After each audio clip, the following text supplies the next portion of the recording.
Exactamente. Entonces,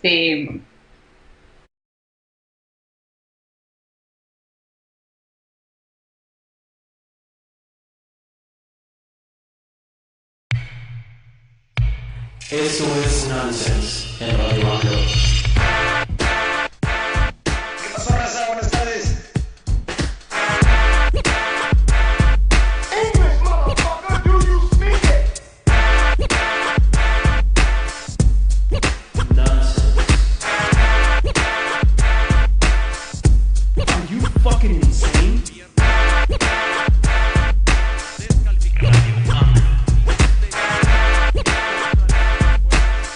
What he's saying is bullshit. This is nonsense.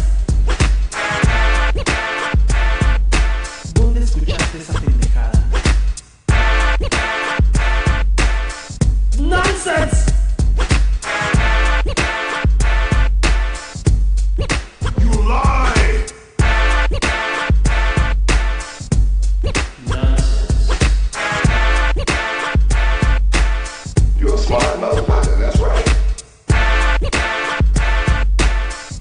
Shame on you! Nonsense. Don't waste my motherfucking time! Stop it! What the fuck is wrong with this guy, man? Shut the fuck up! ¿Eso sale en Radio Anglo? English, motherfucker, do you speak it? I gotta stop doing that shit. What the fuck?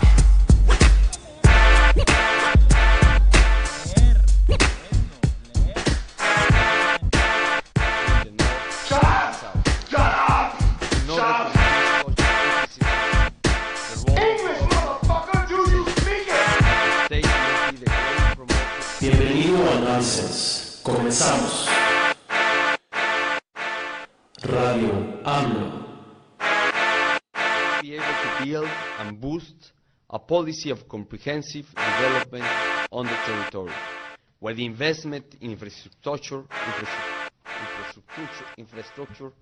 may be the trigger of a buoyant domestic market that complements our exporting sector.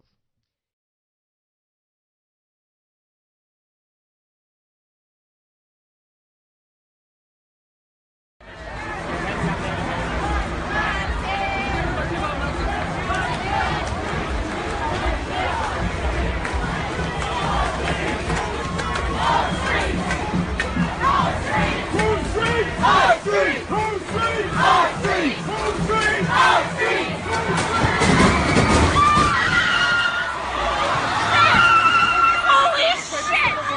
Holy shit! Holy shit!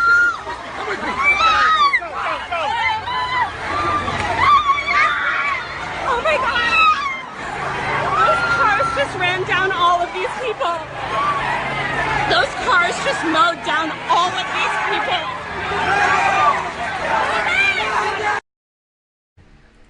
Y bueno, pues ahí lo tienen. Ese es parte de la América de Donald Trump. Bienvenidos a Nonsense. Les habla Víctor Candelas, el abogado del diablo. Y hoy me acompaña la compañera Georgina Moreno. Georgina Moreno, ¿cómo te encuentras? muy bien, Víctor. ¿Y tú cómo estás? Muy bien, muchas gracias. No te tengo lista en la imagen, ahorita van a ver a Georgina Moreno, no se preocupen. Pero pues aquí estamos ya y no sé si alcanzaste a ver las imágenes, Georgina.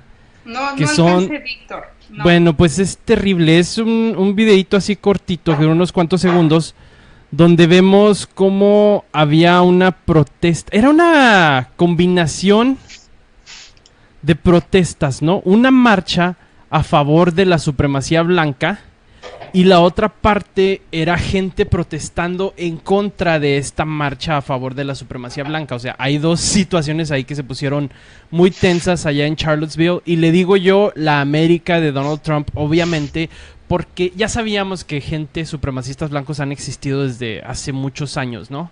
Décadas. pero habían Más estado ya... Más de estaban, un siglo. Bueno, sí, bueno, décadas yo digo porque... Bueno, sí, más de un siglo. No, La tal bronca vez- está en que había esclavitud en un tiempo en los Estados Unidos, por allá en los años 1700, 1800, No. y resulta que no, bueno, se hace la guerra, primero la guerra de secesión, ¿no? De los confederados, y resulta que la gente del sur que apoyaba la idea de mantener a los esclavos, principalmente a la raza negra, y en este caso pues incluso a los a los irlandeses que los consideraban menos que los esclavos. Era rara la situación allá, ¿no? Bueno, después de esta guerra triunfa el norte, triunfa Lincoln y se acaba con la esclavitud. De ahí, a partir de ese momento, digamos que es cuando empieza lo que es la supremacía blanca, ¿no? Donde ellos están así como que resentidos porque ellos querían mantener a sus esclavos, siguen pensando que son superiores que la gente de raza negra. Y ahora, pues en el presente con los neonazis, se creen superiores que cualquier otra raza. Simplemente la raza blanca es la raza de Dios y nadie más importa. ¿Me equivoco, Georgina? No te equivocas. O sea, finalmente hay que tomar en cuenta que los Estados Unidos se fundan sobre digamos, la colonización que tiene que ver con un genocidio de un pueblo de los pueblos originarios en Estados Unidos. Y cuando tú te encuentras con un hecho así, eso significa que unos suponen una supremacía que se confirma por la supremacía militar, ¿no? Y por otro lado, con la colonización europea llegan con los esclavos. Y finalmente la colonización trae en su mismo seno esta idea de superioridad de los blancos sobre los negros. Así es, y es lo que hemos estado viendo, ¿no? Lo interesante de esto, obviamente, es esta gente que ahora que tiene un presidente racista, que todos lo sabemos que lo es, que es racista, que es misógino, es de todo, ¿no? Esta persona que le encanta la guerra, le encanta presumir, le encanta hablar estupideces. Esta gente ahora sí se siente empoderada. Claro. Ellos dicen, ¿saben qué? Este es nuestro presidente, él nos apoya, ahora nosotros tenemos que apoyarlo a él, y salen a las calles. Ellos dicen que son simpatizantes de Trump. ¿Por qué? Porque él los reconoce y se sienten empoderados. Y salen a las calles a demostrar que ellos son la raza superior. Pueden ver las imágenes ahí de estas personas donde están diciendo, ¿saben qué? Nosotros somos los mejores. Y hay gente que va y se les pone enfrente y les dice, oye, no, está mal, no seas racista. Y son gente blanca también. Y los empiezan a golpear, se empiezan a golpear entre ellos, hay golpizas. Y después, pues, se pierde el control, ¿no? Al respecto por esto. Y lo más interesante es que la policía no reacciona con ellos. Es decir, sí se presenta la policía, pero no reacciona. Simplemente van y se ponen ahí a un lado de ellos y les como que nada más para vigilar que no, digamos que no se salga de proporciones el asunto. Pero pues ya vimos las proporciones, ¿no? O sea, atropellaron, hubo muertos en esta situación y aparte muchos heridos, ¿no? Y ellos así como si nada, o sea, ahí podemos ver los golpes y todo eso, y la gente, o sea, está muy en contra, y aquí es donde me hace que cuestionemos. Ya habíamos hablado al respecto un poquito, Georgina, de que, por ejemplo, hablar de la libre expresión y todo eso, y cómo se había criticado mucho a vamos a decir, la gente de izquierda, gente progresista de Estados Unidos, que, bueno, no vamos a discutir si son de izquierda o no, pero los progresistas de Estados Unidos que están en contra de esto, y que cada vez que hay una muestra de apoyo a Donald Trump, ellos van y la bloquean, van y hacen algo al respecto, ¿no? Van y se oponen.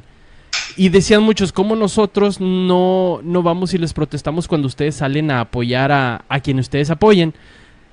Y pues crea un pequeño debate ahí, pero yo digo que este debate se acaba rapidísimo. ¿Por qué? Porque no es lo mismo ir a demostrar tu apoyo a alguien que ir a esparcir un mensaje de odio, ¿no? La libre expresión es totalmente válida siempre y cuando estés ejerciendo tu derecho por ti y a lo mejor por los demás.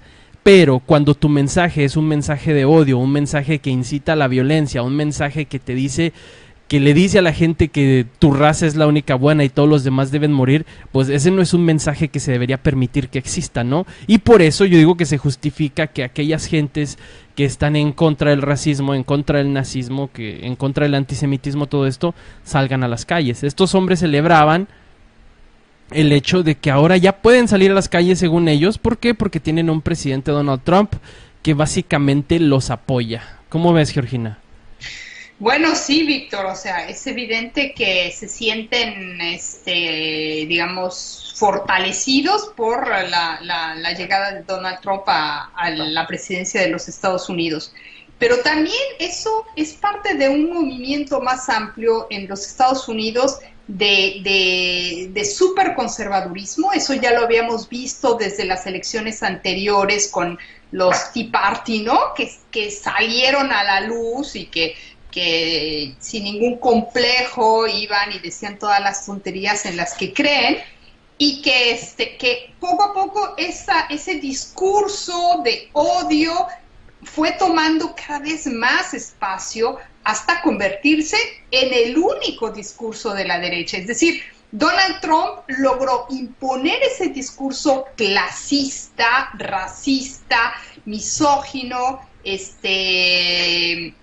en el discurso político y en la campaña política. O sea, cuando tenía esos discursos en contra de los mexicanos, en contra de los hispanos, estaba reactivando todo este odio racial que guarda una parte de la sociedad norteamericana, pero que cuando vemos con atención esos videos donde nos muestran a los participantes en estas marchas, vemos también, Víctor, que es gente desclasada socialmente.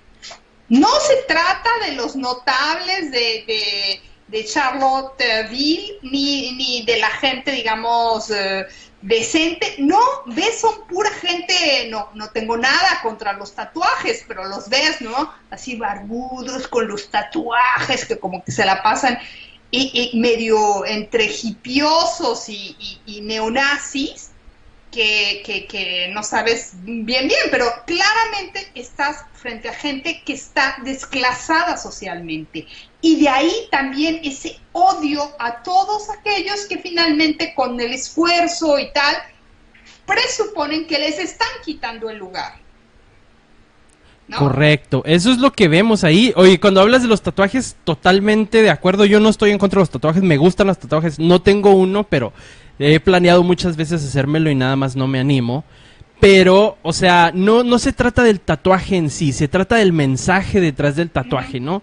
Donde ellos se dibujan suásticas, se dibujan, o sea, mensajes de odio, donde incluso, o sea, los antisemitistas están ahí, están hablando de que por mucho tiempo estamos oprimidos. Estaban enojados porque se estaban derribando estatuas y, digamos, otro tipo de cosas que recordaran la guerra de secesión.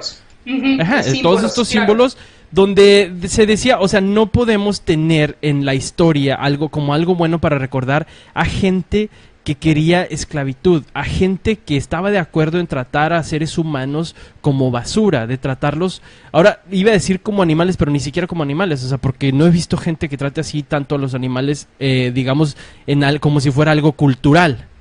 En este caso, como objetos, como mercancías, vamos a suponer que no los trataban tan mal como digamos, tradicionalmente imaginamos, porque finalmente los esclavos eran objetos que costaban mucho dinero, entonces eran propiedad, ¿sí? Claro, no los ibas a explotar hasta matarlos, pero, o sea, el principio en sí mismo de que alguien pueda ser propietario de otro hombre es absolutamente insoportable. Exactamente. Es insoportable porque, y eso presupone lo que tú mencionabas, ¿no? La superioridad de unos sobre otros. Y eso es lo que estamos viendo ahí, ¿no? Como ellos no están de acuerdo con la gente simplemente porque son de color, porque son latinos, porque son mexicanos, porque son violadores y todo eso. Y ahí vemos los resultados, ¿no? Ese resultado es lo que causa un discurso como el del presidente Donald Trump, ¿no? Donde él simplemente durante toda su campaña política se la pasó hablando de qué. Vamos a ver de qué hablaba Donald Trump. Bueno, esto es algo así un poco gracioso al respecto, pero es totalmente cierto, ¿no? De qué es lo que escuchábamos de Trump. Una vez aquí mencionábamos cómo Trump se la pasaba repitiendo su discurso una y otra vez, ¿no? Que dice lo mismo, está repitiendo lo mismo.